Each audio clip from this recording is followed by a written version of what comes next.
Hey there, I'm Luke the Cookin Camper along with Zena the Glamper Camper. Now we had a little bit of an accident. We were out hiking and I seem to have cut my leg. But, oh wait, that doesn't look like blood. And it tastes good.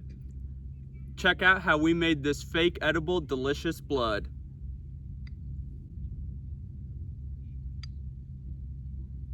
I've got to take an artistic photo of my fake bloody leg.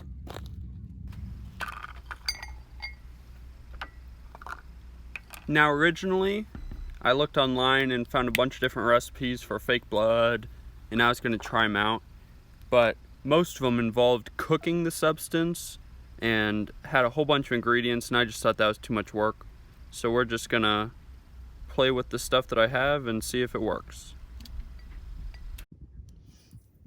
So far we have made a pretty tasty mixture.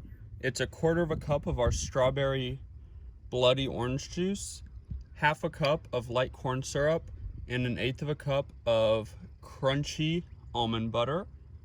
Now we're just gonna put in some food coloring and see if we can make it really bright red. So that's 1/2 teaspoon of red food coloring.